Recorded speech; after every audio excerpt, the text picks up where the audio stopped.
नमस्कार, मैं आलोक चौर से आप सबके अपने YouTube चैनल आलोक मैथ मैजिक में स्वागत करता हूं, अभिनंदन करता हूं। आज जो मैंने सवाल लेकर आया हूं आपके समक्ष डिस्कस करने वाला हूं वो नंबर सिस्टम से जो याद करने वाले पॉइंट यानी मैथ का कह लीजिए जीएस पॉइंट एकदम हुबहुब एग्जाम में छपने वाला है, वैसे क्वेश्चन लेकर आया हूं। और वो क्वेश्चन है आपके पास, ये जो 20 से 25 क्वेश्चन लेकर आया हूं आपके समक्ष, वो सारे के सारे आपको देखेंगे कहीं ना कहीं एग्जाम में पूछे हुए हैं। तो चलिए, पहला सवाल आपके पास ये है, आपके पहली भाज्य संख्या कौन सी है, फर्स्ट कंपोजिट नंबर क्या है, आप बताइए। तो फर्स्ट कंपोजिट नंबर की अगर मैं जहां तक सवाल है तो कंपोजिट नंबर होती क्या है, पहली भाज्य संख्या होती क्या है। तो पहली भाज्य संख्या की अगर मैं बात करूं, भाज्य संख्या की, तो 4 होती है। याद रख ले आप, क्या होती है, 4 होती है। भाज्य संख्या का डेफिनेशन क्या कहता है, भाज्य संख्या का डेफिनेशन ये कहता है कि वैसी संख्या जिसके कम से कम 3 गुणनखंड अवश्य हों, या ये भी हम कह सकते हैं कि वैसी संख्या जिसको एक और इट सेल्फ को छोड़कर एक फैक्ट हो। जैसे मैं कह सकता हूं, जैसे अगर मैं 2 की बात करूं तो 2 देखो 1 से कटेगा, 2 से कटेगा, इसके केवल 2 ही फैक्ट हैं हमारे पास। 3 की भी वही केसेस हैं हमारे पास, 1 और 3। लेकिन 4 वह संख्या है जो किसकी कम से कम क्या है, 3 फैक्ट है, 1 और इट सेल्फ के अलावा क्या है, 2, तो 3 फैक्ट है। तो अगर पहली भाज्य संख्या या सबसे छोटी भाज्य संख्या अगर पूछेगा, क्या पूछेगा, कंपोजिट नंबर की बात करेगा, तो आप क्या बोलोगे, 4 बोलोगे। दूसरा क्वेश्चन आपके पास ये है कि सबसे छोटी अभाज्य संख्या क्या है, पहली रूट संख्या। क्या पूछा है, सबसे छोटी अभाज्य संख्या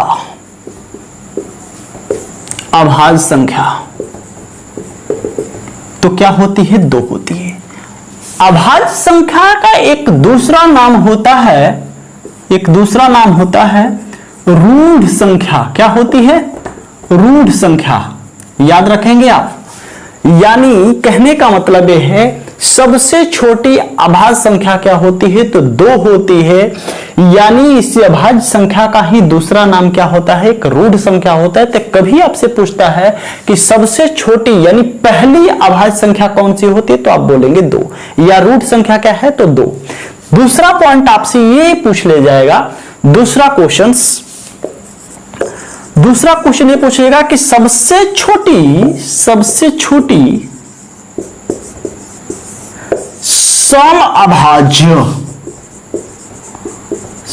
अभाज्य संख्या, तो आप बोलेंगे तो भी 2। यानी 2 की खास बात यह है कि प्राइम नंबर के श्रेणी में 2 एक एकलौता बंदा है जो प्राइम होने के साथ साथ क्या है, वह सम संख्या है। क्या है, सम संख्या है।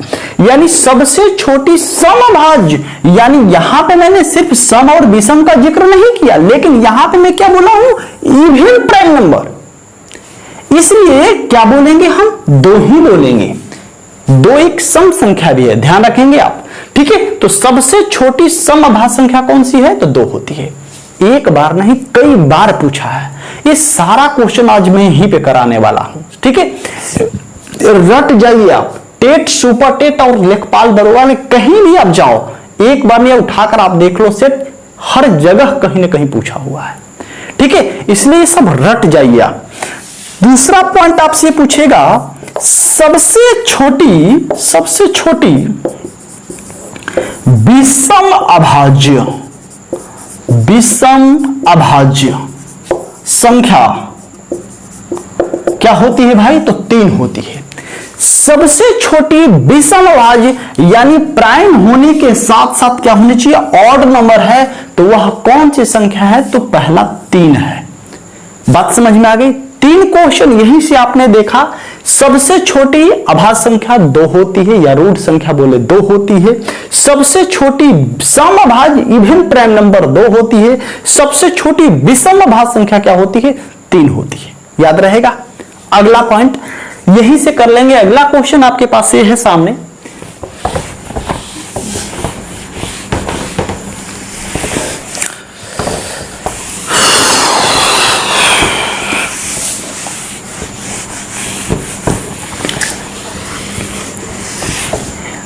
आज जितना भी क्वेश्चन मैं कराऊंगा वो सारे के सारे रटने वाले हैं, याद करने वाले हैं, इसमें कोई बदलेगा नहीं। समझ रहे बात को। अगला सवाल, 1 से 100 के बीच कितनी अभाज्य संख्या होती है? 1 से 100 के बीच में आप लिख लो कि 1 से 100 के बीच, 1 से 100 के बीच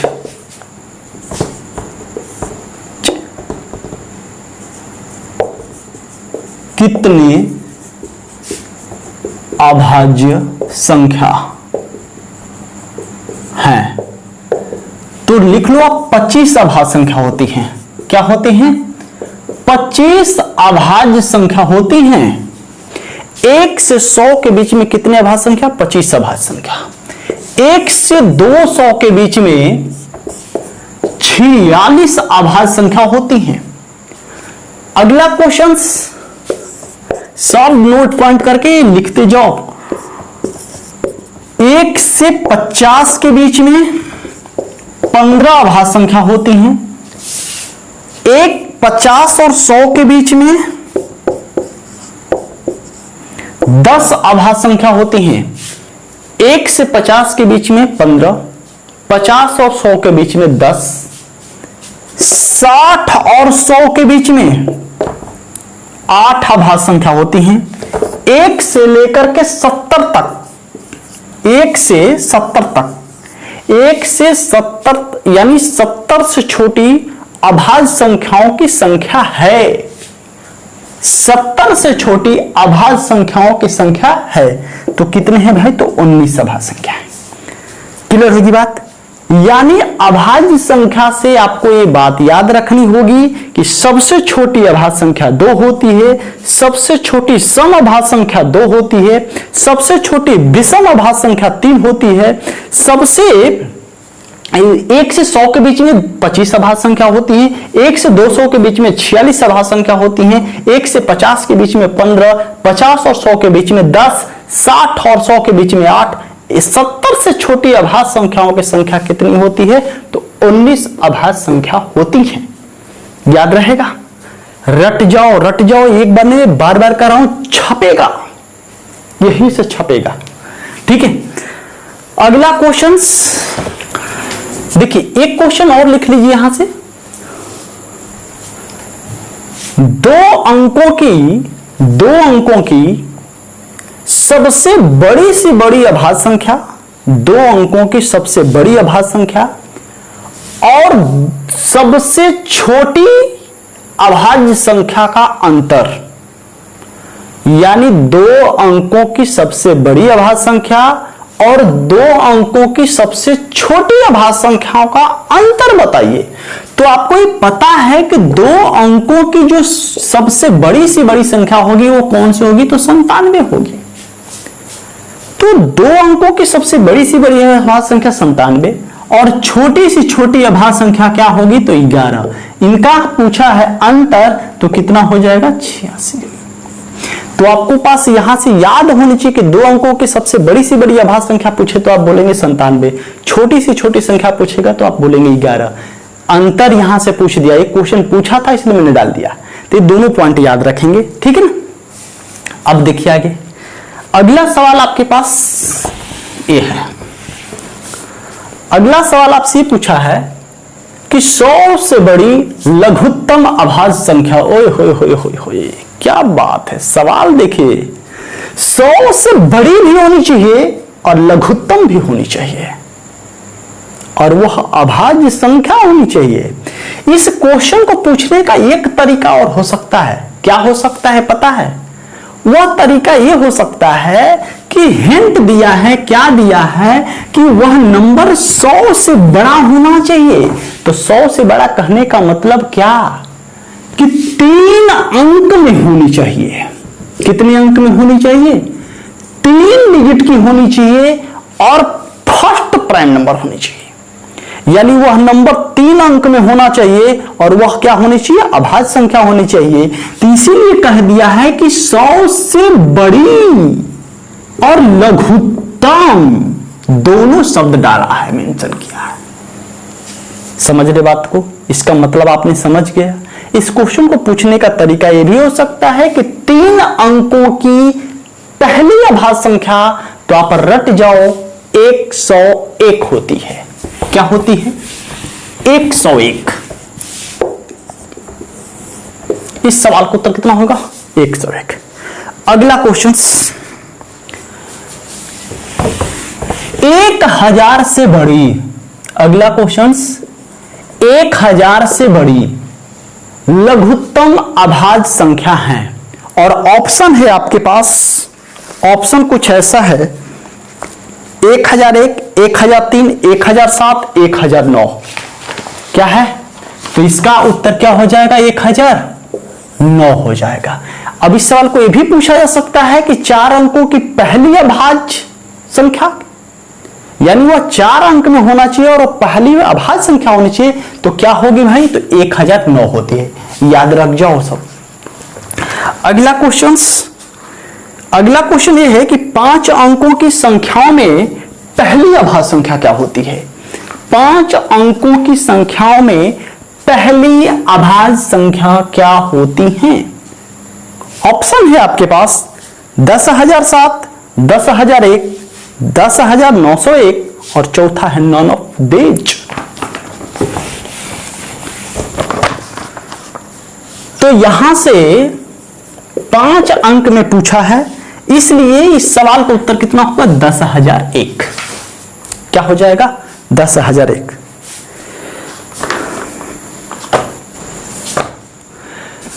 पाई कौन सी संख्या है? क्या बात है, पाई कौन सी संख्या है? और यही साथ साथ जिक्र करेंगे कि 22/7 कौन सी संख्या है। आइए, पाई कौन सी संख्या है? तो पाई के जहां तक सवाल है तो पाई अपरिमेय संख्या है। क्या है? अपरिमेय संख्या है, इररेशनल नंबर है। ठीक है, यानी पाई क्या है? अपरिमेय संख्या है। दूसरा 22/7, इसी पे देख लेते हैं। 22/7, 22/7 कौन सी संख्या है? तो 22/7 जो है परिमेय संख्या है, परिमेय संख्या है। ये दोनों पॉइंट बहुत इंपॉर्टेंट है और लिख लेंगे आप इसे। पाई एक अपरिमेय संख्या है, लेकिन 22/7 क्या है? परिमेय संख्या है। यानी पाई, आप कहेंगे कि सर पाई ऐसा क्यों बोल रहे हैं कि पाई का ही तो वैल्यू 22/7 होता है, तो आप ये कह रहे हैं कि परिमेय अपरिमेय है ये, जबकि परिमेय है, ऐसा क्या मैटर है? तो ये पाई का जो एग्जैक्ट वैल्यू नहीं, कोई भी अगर पूछता है तो सीधा उनको एक ही जवाब दो कि पाई की जो वैल्यू है 22/7 तो एग्जैक्ट वैल्यू नहीं है, एक्सपेरिमेंट वैल्यू है, लगभग मान है, एक सेट किया गया है कि ताकि उसी पे हमको सवाल लगाने में आसानी हो। नहीं तो पाई की बहुत सारे मान होते हैं। बात समझ पा रही हैं? यानी एक हिसाब से और हम कह सकते हैं कि जैसे पाई की जो वैल्यू है इसको हम टर्मिनेट नहीं कर सकते हैं, रोक नहीं सकते हैं, समाप्त नहीं कर सकते हैं, ये नॉन टर्मिनेटिंग है। और ये क्या है भाई? इसको रोका जा सकता है, ब्रेक किया जा सकता है। जब भाग करेंगे तो 3.14 करके आएगा, तो इसको हम रेकरिंग लगाकर रोक सकते हैं, ब्रेक कर सकते हैं, समाप्त कर सकते हैं। इसलिए इसका शांत दशमलव है, ये अशांत में कह सकता हूं। तो जो संख्या रिपीटिंग होंगी, क्या होंगी? रिपीटिंग होगी, बार बार पुनरावृत्ति होगी। मैंने पीछे नंबर जब क्लासिफिकेशन कर रहा था तो वहां पे बताया था कि जो संख्या रिपीटिंग होगी वह रोका जा सकता है, ब्रेक किया जा सकता है, और वह एक रेशनल नंबर के श्रेणी में भी आता है। ये भी मैंने कारण बताया था। जबकि अगर ये नॉन टर्मिनेटिंग यानी जो संख्या नॉन रिपीटिंग हो वह अपरिमेय संख्या की श्रेणी में जाएंगी, परिमेय संख्या की श्रेणी में नहीं होंगी। इसका कारण एक ये भी दे सकते हैं आप तो इसलिए 22/7 कभी भी अगर एक नंबर का सवाल पूछता है कि 22/7 कौन सी है तो परिमेय संख्या है, जबकि पाई कौन सी संख्या है तो अपरिमेय संख्या है। याद रहेगा। अगला क्वेश्चन ये देखो, फिर वही आ गया सवाल, 22/7 कौन से, तो ये क्या है, परिमेय संख्या। अगला क्वेश्चन,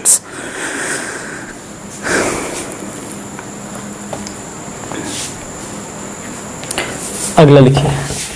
अगला सवाल आपके पास ये है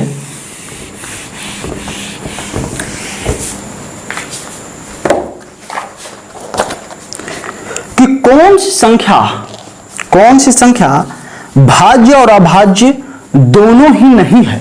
वाह वाह, क्या बात है, भाज्य और अभाज्य दोनों ही नहीं है। और ऑप्शन है आपके पास कुछ ऐसा, पहला 0, 1, 3, 2। देखिए सवाल ये बोला है कि न तो वह संख्या भाज्य है, न भाज्य संख्या है, और न ही अभाज्य संख्या है। अभाज्य संख्या, ये जो दोनों संख्या है ये नहीं है। ये सवाल बोला है कि वैसा कौन सी संख्या है जो भाज्य और अभाज्य दोनों नहीं है। और ऑप्शन दिया है 0, 1, 3, 2। तो एक बात बताओ, 0 की खास बात तो ये है कि एक सम संख्या भी, एक पूर्णांक भी है, तो मैं इसको फाइनली कह सकता हूं कि इवन इंटीजर है, सम पूर्णांक है। क्या है, सम पूर्णांक में बोल सकता हूं या पूर्णांक भी कह सकता हूं। एक की अगर मैं बात करूं तो एक विषम संख्या की श्रेणी में भी आता है, लेकिन यहां पे जो सवाल हमसे पूछा है कि वो न भाज्य होना चाहिए न अभाज्य होनी चाहिए, वो दोनों संख्या नहीं होनी चाहिए। जबकि भाज्य संख्या की शुरुआत 4 से होती है और अभाज्य संख्या की शुरुआत 2 से होती है। ठीक है, तो ये एक जो है यही आपके पास क्या है, न तो भाज्य के श्रेणी में आएगा न अभाज्य के श्रेणी में आता है। समझ गए बात को। 2 की अगर मैं बात करूं तो एक सम संख्या के भी श्रेणी में आ जाएगा और एक अभाज्य संख्या के भी श्रेणी में आ जाएगा। ये भी अभाज्य संख्या की श्रेणी में भी आ जाएगा और सम संख्या के भी श्रेणी में आ जाएगा। ठीक है, इसलिए 3 क्या है, 3 की अगर मैं बात करूं तो 3 एक विषम संख्या भी हो जाएगा, तो 3 एक विषम संख्या में आ जाएगा। इसलिए सवाल का उत्तर क्या जाएगा, तो 1 होगा। क्लियर होगी बात। अगला क्वेश्चन,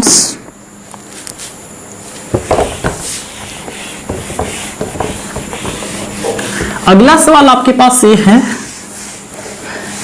कि 1 से 100 के बीच, लिख लेंगे आप, 1 से 100 के बीच कितने जुड़वा अभाज्य संख्या होती हैं। ऑप्शन है आपके पास 5, 6, 7, 8।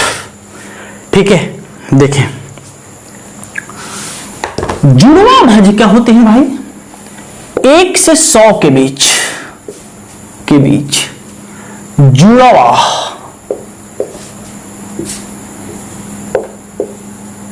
जुड़वा अभाज्य, क्या, जिसको इंग्लिश में हम कहते हैं, इंग्लिश नाम ही इसका देता है ट्विन प्राइम नंबर।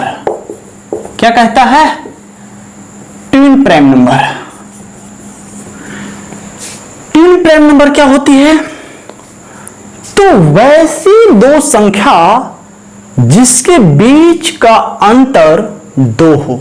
क्या हो, 2 हो, साथ साथ दोनों के दोनों वो नंबर जो होने चाहिए वह अभाज्य संख्या होनी चाहिए। जैसे एग्जांपल फॉर 3,5, 5,7, 7,9, 9,11, 11,13, 13,15, 15,17, 17,19, 19,21, ऐसे अग्रिय में लिखते जाऊं।